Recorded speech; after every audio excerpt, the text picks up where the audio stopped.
Hi, this is Larry Podsobinski, Podzoid. Uh, we're talking about the book. I've republished my third edition, and it's available now at the publisher, lulu.com. I hope to have that on the screen here when I get done with this.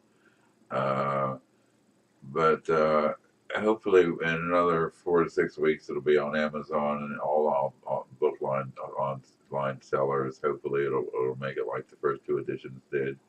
But this is the final edition, and it's been steeped in some controversy I did not intend on being involved in when I wrote the remainder of the edits in the book, that reconstruction edit that it was from the second edition, where the philosophy was all chopped out, and it was more on the subject of schizophrenia, and it's on the subject of schizophrenia, and it's latest on the track thinking of ways to treat schizophrenia, and I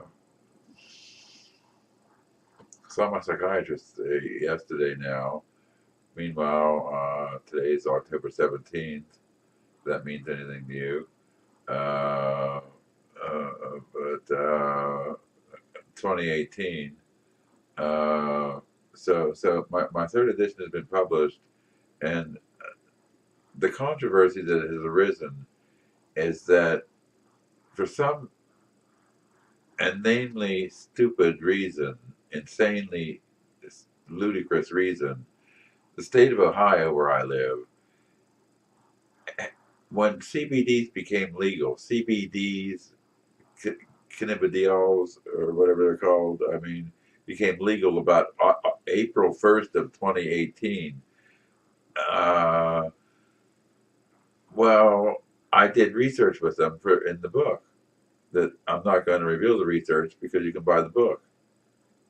But the studies were all pointing. I was documenting every year the studies for 5 years that were pointing, as I was working on the reconstruction edit, were pointing to CBDs for the negative symptoms of schizophrenia. The positive symptoms are not good. They're positive that you're psychotic, hallucinations, voices, delusions, grandiosity, and all that wild stuff. So that's the positive symptoms of schizophrenia. Those are controlled by antipsychotic medication. This book does go with the medical model, so if you don't like that, you won't like the book. So don't buy it. But your family may like it though. But if you have schizophrenia, uh, which I've lived with since 1975, and I'm 60 years old now, and I've been 24 years ago in another month or two, 6 weeks or so, it'll be since I got well on medication that was introduced to me that I waited for and fought for in court in order to get the medication I longed for, a second generation antipsychotic, an atypical antipsychotic. It's brain specific and only works on the parts of the brain it needs to, and not on the whole brain glazing over with that glazed over, old generation medication, just yuck, side effects, and nasty, not all there together exactly the same way as on the newer medication. For me, anyway, the older medication works better for some other people that I've heard of. So, so it's an individual thing. The finding of medication for schizophrenia, it's totally an individual basis. You have to have a doctor who's working with you, and you're working with them, and you have to work together. And it can involve decades, as it has in my life, 4 decades or more, 43 years. I think I've been this year diagnosed schizophrenic. So, so what's the controversy with the book? You might ask. Well, the CBDs became legal, and I studied. The studies were all saying the CBDs were good for the negative symptoms. I said the positive symptoms are what they are, and they're bad things about the illness, and the negative symptoms are more minor things that you get when you get your diagnosis changed from mine was paranoid to residual type today, because I comply with treatment, because I don't comply with anything. I just do the common sense thing. I know that medication keeps me out of the hospital, and that's what matters when you're ill with this illness, is to stay out of the hospital. So That's the main thing.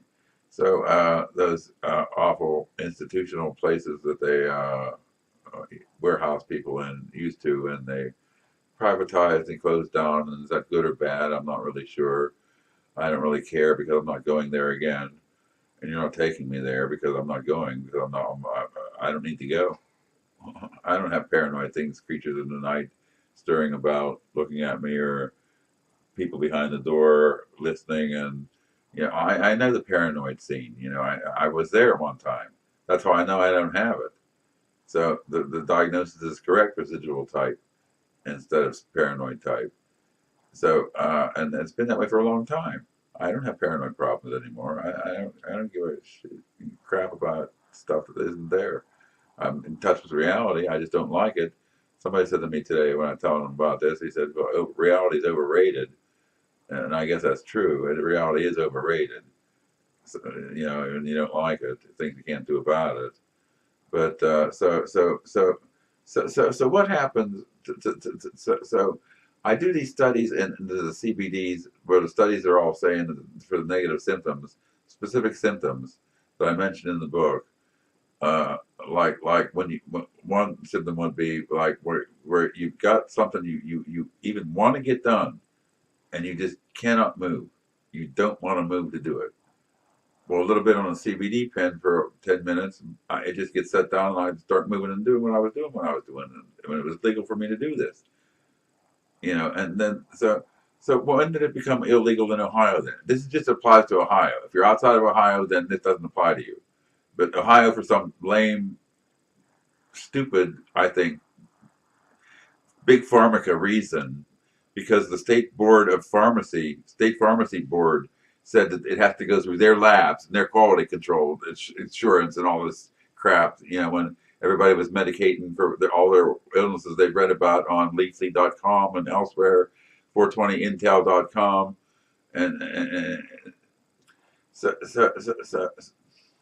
so I tried the CBDs for the schizophrenia, like the studies were saying that are good for certain symptoms of the schizophrenia, the residual type that I have.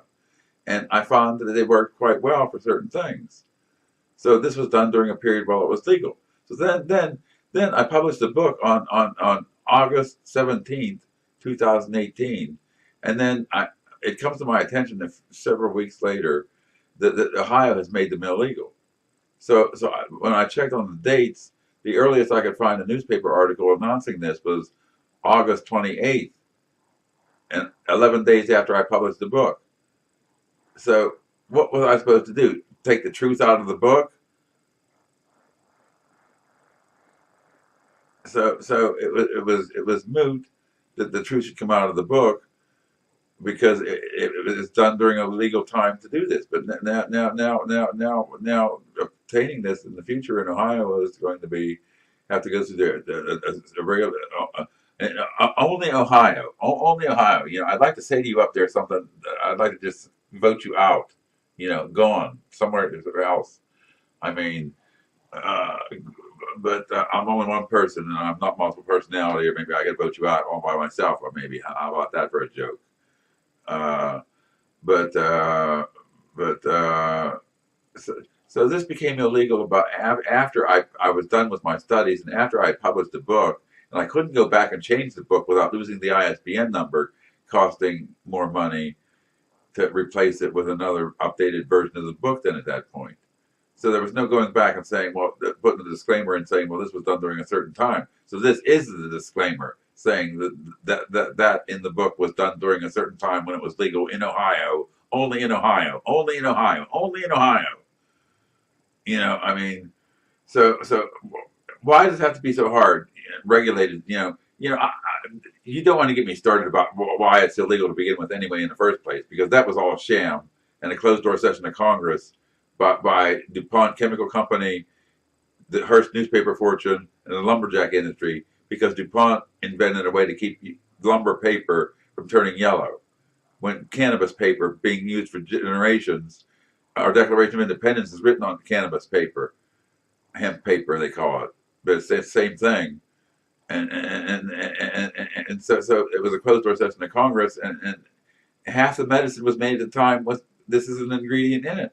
If medicine hadn't been impeded for what 80 years or 60 years before somebody got started back into it somewhere along the line in Colorado or wherever the research got started around the world's legalizing weed. Canada legalizes it today, actually, the 17th of October. As it happens at this hour of the morning, that's all time zones, or I'm not sure if that's all legal in Canada now. It's happening right now, Uh, so, uh, so why does our White House then have an anti-marijuana committee when it was taken away from the people illegally to begin with in the first place in 1937? So when you connect the dots, they don't connect, and the people were wrong, and they should, nobody living today is to blame for this. So there's nobody to blame or point fingers to or take money from or put in jail or anything. I mean, so just crooked closed door session of Congress. This goes on even today. One thing wrong with it, yeah, lobbying is what's wrong. Yeah, the second thing I thought of what's wrong with America. Yeah, lobbying needs to be outlawed and trying to Americanize the world because some of these cultures. I studied philosophy in the 1970s. Some cultures are 10,000 years or so old of their own recorded history, and you think they're going to change and want to live like the average American? You're crazy. Stop trying to Americanize the world. They don't want your Declaration of Independence and your rights and all that. They want to live the way they want. They've lived all their lives, all their existence as a civilization, a different civilization than ours.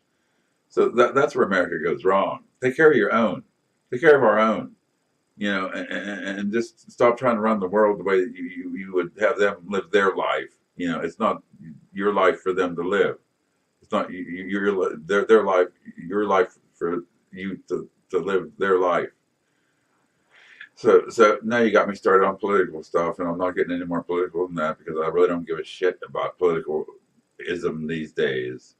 I really don't care. I just have no opinion. No opinion. But yeah, so this controversy with the book now is in the state of Ohio. It is that they're going to read this and say, well, he's doing CBDs, and well, it was done during a time when it was legal. So I couldn't go back and put that in the book. So that's why the disclaimer is up here now. The book is available. I hope to have it on the screen. Hopefully in 6 or 8 weeks or 4 or 6 weeks, maybe it'll make the Ingram, I believe it's called, book just in print list or something where all the booksellers buy from, and it'll be able to order from any bookseller you can order from as it hits the system and gets out there. So hopefully that'll happen in the next 6 to 8 weeks. Uh, so otherwise, it's available at lulu.com. Just type my name into the search engine and on lulu.com, and you can find it there. But there aren't that many people left anymore who remember or are around that remember the way I was favorably for being the notorious psychotic personality that I was, profusely psychotic at times. I mean, other times I was sort of, a little bit more with it, just naturally, with the way the wavelength balanced out. It sound fluctuated, and then it got really bad, really, really, really bad. Uh, but uh, but replicated UFO technology, does it exist? I don't know. It could, it couldn't. Who knows? Who cares? I don't see any of it around me anymore like I did back then when I was hallucinating with schizophrenia. That's all I know. I see reality around me, and I like what I see. I'm happy here. I take care of myself here in my home, and I stick with the medical model because for 24 years now, it's kept me out of the hospital. Some clinicians find that 24-year mark amazing to get to for with the diagnosis that I have. But I'm just sticking with my commitment that I made on January 30th, 1995, the last time I got out of the hospital. There's no reason to go back as long as you stick with effective treatment. And that's all I'll say. The rest is in the book. It's a fascinating story of what goes on inside the psychotic mind Everybody loved that from the first and second edition. That remains essentially the same, a little different, but the remainder of the book, the philosophy chapter was taken out, and so it's a reconstructed edit of the first and second edition. The second edition was a polished and buffet grammar job by Erin C. Donnelly, and she goes by and is an editor, and she did a kind enough job for me. Thank you, Erin, for the edit on the grammar buff and polish on the third edition too. And so everybody says who's looked at it that I've talked to so far, not very many people, but the small sample I have says it's a very easy read. They look at it, they say it just laid out on the page. It's so easy to read. It looks well. It reads well. Dr. Andronic said. She said she'll enjoy reading it. So I'll see what she says in 4 months when I see her again. So that's it. The disclaimer. I don't know what to tell you about that. That's a lame, stupid thing to do. The pharmacy board. Now, I want to say this about that. The Drug Enforcement Administration said on June 4th, or maybe it was the 3rd, the news article I read on 420intel.com on June 4th said the DEA made a quiet statement without press coverage that they're no longer targeting CBDs federally on June 4th. And then on August 28th, Ohio makes them illegal. What's wrong with that picture? Somebody tell me and do something about what's wrong with that picture and vote some of these people out of office who are doing these crazy things to us. Somebody do something. It's just crazy. Peace.